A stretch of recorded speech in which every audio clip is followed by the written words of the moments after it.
y'all, welcome back to my channel, Quilter Chris. My name is Kristen and I'm so glad you're here.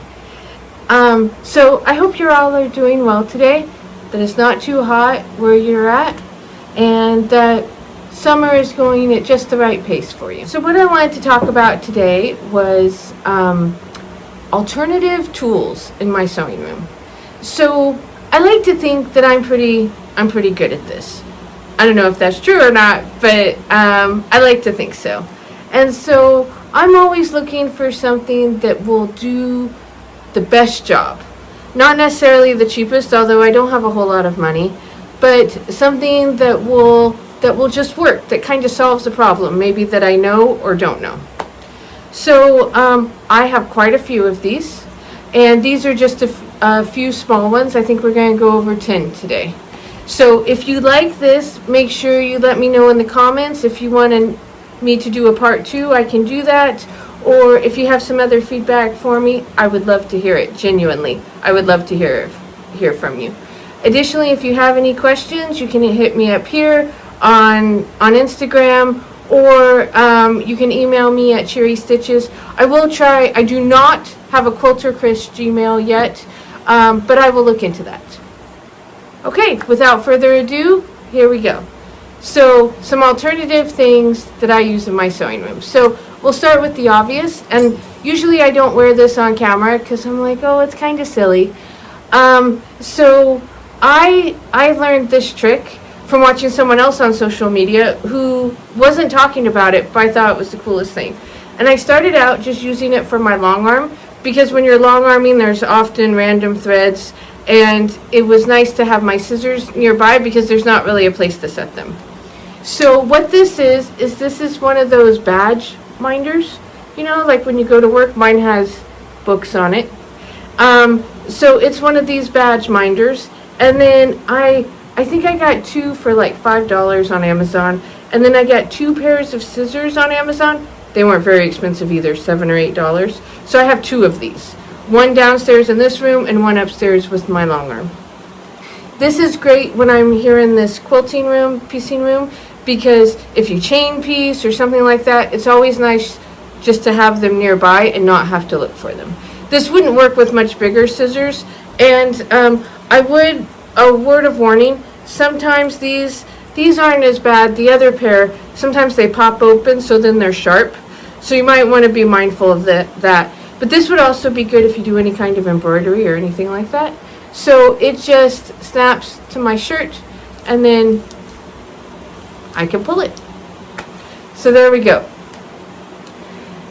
Number 2. This other one I also got from another influencer, and I don't know why it took me so long to figure this out.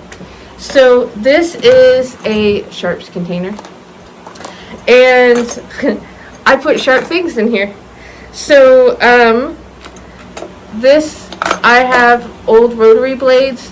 There was when we were moving, there was a small bottle that I had, vial bottle, that broke. I put it in here. So old needles, things like that, it will take a long time for this to fill up.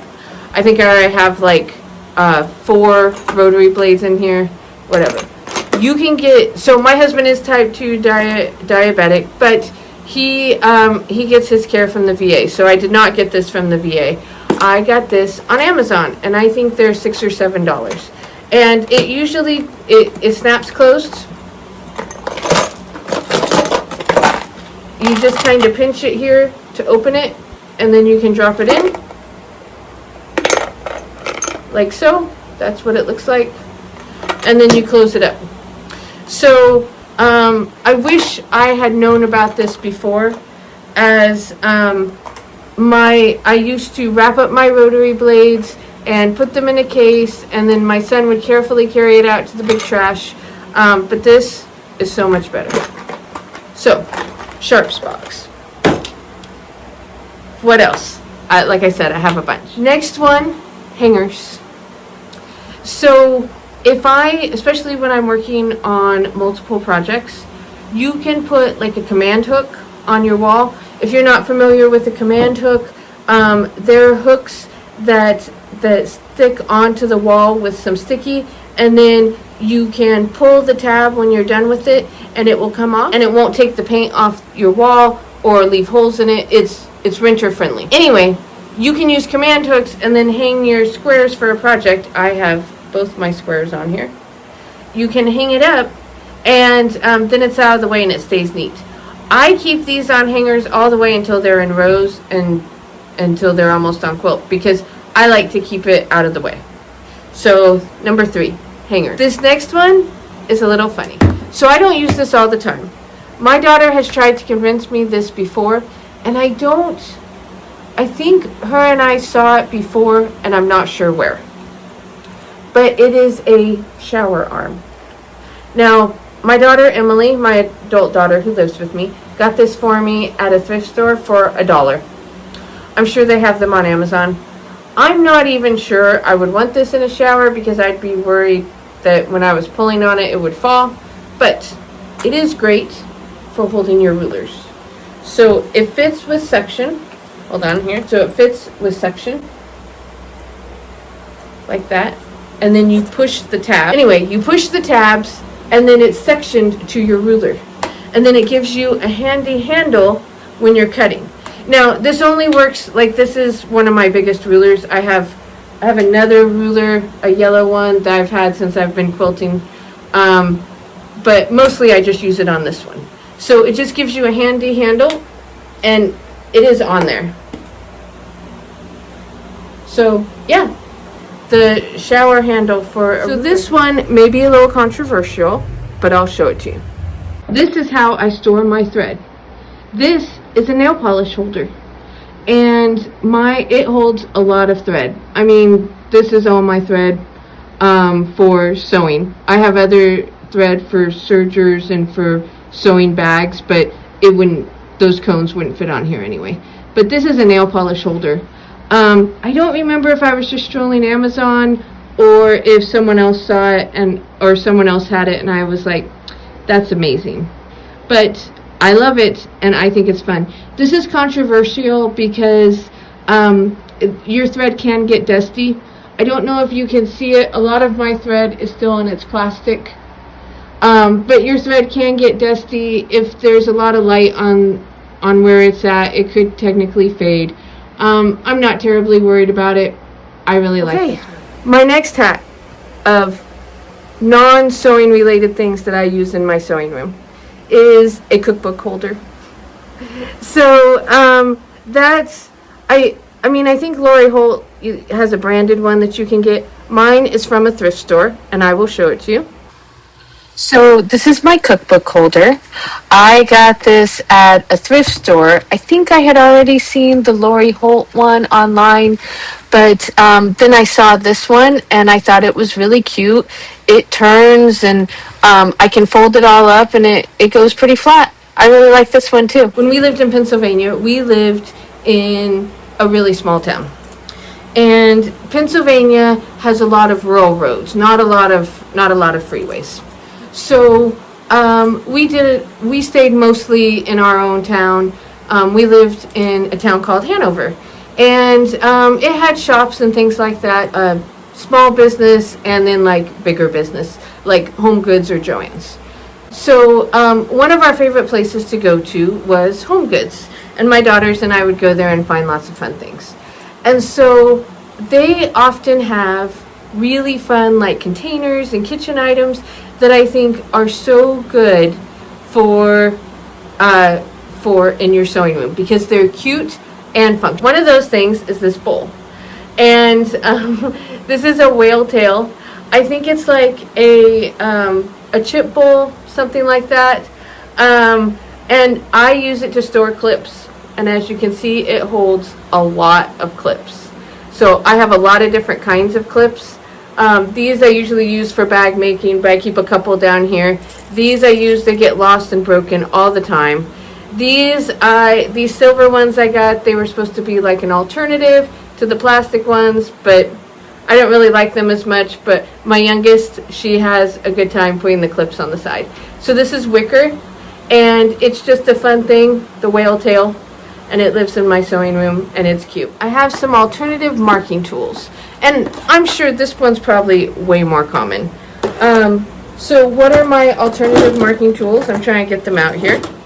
So first, I really like to use just automatic pencils.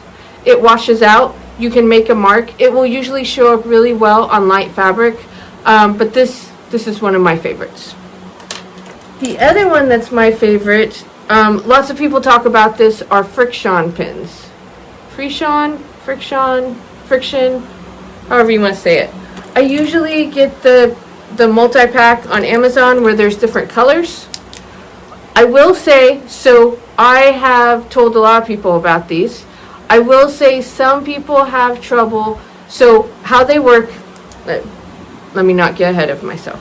How they work is that you draw on whatever you're marking, whatever you're wanting to mark, and then you use heat to erase it. So like your iron, or it has like this little rubber nib at the top, but that doesn't really work for fabric. You're going to want to more use your iron with it. Some people have problems called ghosting, where it will come back. If it's very cold or something like that, the marks will come back.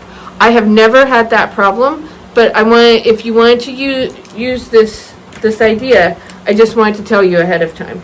But I have bunches of colors.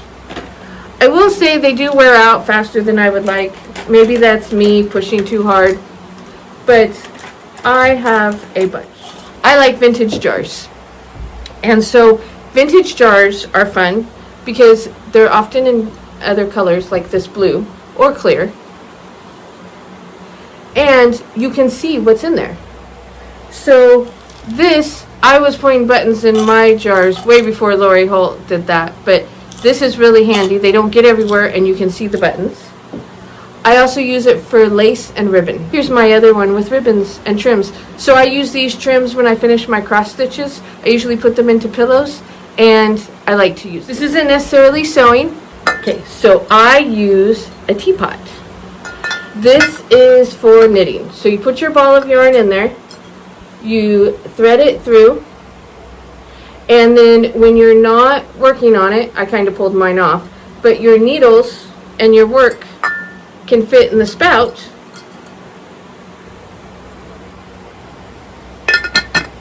And then your yarn won't run away, or in my case, the cat won't get to it. So this was just a cute teapot I had gotten at Pier 1 before. And yeah, but you could use vintage teapots.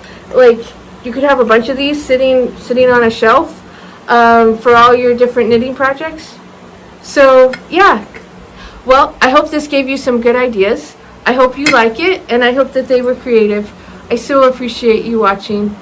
Have a great night, everyone. Bye-bye.